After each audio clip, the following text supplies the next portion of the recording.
Subscribe करें हमारे YouTube channel साधना gold को और पाएं वीडियो सबसे पहले। और हाँ, बेल आइकन दबाना ना भूलें। केवल संत बदल सकते हैं। कहते हैं एक जगह एक शेर जी दोनों शेर शेठानी रहते थे। उनके घर कोई बच्चा नहीं था, कोई बेटा नहीं था।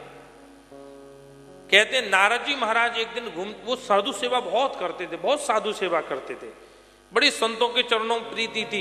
नारद जहां संत सेवा साधु सेवा होती है ना, वह नारद जी आते जाते रहते हैं, प्राय आते हैं। तो नारद जी आए तो नारद जी ने कहा, बहुत सेवा करते हो, बताओ हम भगवान से तुम्हारे लिए क्या कहें, क्योंकि हम तो जाते ही रहते हैं। तो सेठ जी सेठानी दोनों मिलकर बोले, महाराज ऐसे तो कोई दुख नहीं है, सब कृपा है, पर मन में एक भाव है कि हमारे बाद भी ये सेवा चलती रहे, इस सेवा रुके नहीं। इसके लिए भगवान से पूछना, हमारे घर में कोई बेटा और बेटी होगा कि नहीं होगा। नारद जी का बिल्कुल पूछेंगे। इधर नारद जी भगवान के पास गए, भगवान ने कहा कोई सुख नहीं है उनके भाग में, उनको ऐसी सेवा करनी है। पर दोनों दंपति हमेशा सेवा करते। नारद जी अभी आए नहीं कहकर इतने में एक घटना घटी। एक महात्मा मधुकरी मांगने जाते थे, भिक्षा मांगने, तो क्या बोलते थे, जो एक रोटी दिए सो एक बेटा लिए। जैसे कई लोग बोलते हैं ना, भगवती भिक्षाम देई, अलक निरंजन सीताराम, सबकी अपनी अपनी भाषा होती है। तो महात्मा कैसे मांगते थे रोटी, जो एक रोटी दिए सो एक बेटा लिए, जो दो रोटी दिए सो दो बेटा लिए, जो तीन रोटी दिए तो तीन बेटा लिए, जो चार रोटी दिए तो चार बेटा ले। उनको जितना रोटी चाहिए थी उतना ही बोलते थे। देव योग से वही महात्मा सेठ जी के घर भी आ गए। सेठानी अंदर घर में अपने ठाकुर सेवा में संत सेवा में व्यस्त थी। दरवाजे से आवाज आई, जो एक रोटी दिए सो एक बेटा ले। सेठानी को लगा बेटा बेटी हो ना हो भगवान की मर्जी, पर दरवाजे पे साधु आया है तो उसको बिना दिए तो घर से जाने नहीं देना चाहिए, क्योंकि अतिथि भगवान होता है। और उस अतिथि में भी घर पे अगर कोई संत आ जाए तो समझ जाओ घर पे चलते फिरते प्रयागराज आ जाए हैं, चलते फिरता वृंदावन तुम्हारे घर पे आ गया है। प्रेम से बोलो राधे राधे। हकीकत है भैया, अगर घर पे कोई साधु भिक्षा मांगने आ जाए तो उसको अनादर नहीं करो। आप तो ये सोचो, आपके जन्म जन्मांतर के महाराज पुण्य उदय हो गए, घर पे भगवान ही आ गए। शेठानी तुरंत महाराज अपने थाल में चार रोटी लेकर के आई और आकर के महात्मा जी की झोली में डाली।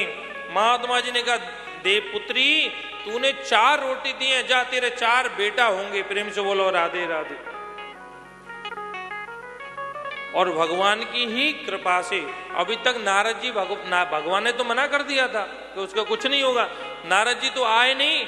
एक दिन नारद जी को लगा कि मैं जाके कहूंगा, बेचारी बड़ी उदास हो जाएगी कि भगवान ने मना कर दिया, कुछ नहीं होने वाला। नारद जी नहीं आए। और वो संत की कृपा से एक नहीं महाराज, एक साल बाद उसके घर में एक साथ चार बेटा हुए। प्रेम से बोलो राधे राधे। चार पुत्र हुए। वो थोड़े से 4-5 वर्ष के हो गए। नारद जी इत्तेफाक से 6-7 साल बाद फिर वहां से निकले। नारद जी आए, महाराज जय हो, आइए आइए। बड़ा स्वागत नारद जी का किया। सेठ जी ने प्रणाम किया, सेठानी ने प्रणाम किया। और महाराज सेठ सेठानी तुरंत बोले, अरे भैया राम, अरे माधव, गोविंद, केशव, आओ ना। नारद जी बोली, ये किसको आवाज दे रहे हो? महाराज आपके ही कृपा पात्र शिष्य हैं। चारों एक साथ एक से कद के प्रणाम करो नारद जी को। ये कौन है भैया? बोले महाराज ये दास के घर में एक साथ चार पुत्र हुए हैं। नारद जी ने कहा, किसके बेटे हैं? बोले महाराज जी ये हमारे पुत्र हैं। बोले तुम्हारे स्वयं के? बोले हाँ। बोले एक नहीं एक साथ चार बेटे हुए। नारद जी ने कहा, बिल्कुल सत्य कह रहे हैं, बिल्कुल सत्य कह रहा। अब नारद जी को तो नीचे से ऊपर तक करंट आ गया। बताओ, हमने भगवान से कहा था बेचारे को घर में एक बेटा तो दे ही दो, और भगवान ने मना कर दिया कि इनके घर में तो कोई ना बेटा ना बेटी, कोई सुख है ही नहीं इनके भाग्य में, और यहां तो चार चार बेटे हो गए।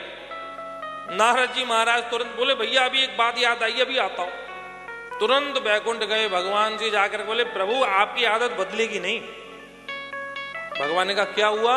बोले देखो आपने मुझसे झूठ बोला, उसके घर में एक भी बालक नहीं होगा, और उसके घर तो मैंने जाके देखा 4-4 पुत्र थे। भगवान ने कहा नारद, उसके भाग्य में तो एक भी नहीं था, पर क्या करूं, भाग्य की लिखी मैं नहीं बदल सकता, संत में सामर्थ्य वो सब बदल सकता है। प्रेम से बोलो राधे राधे। ये संत कृपा से होता है भैया।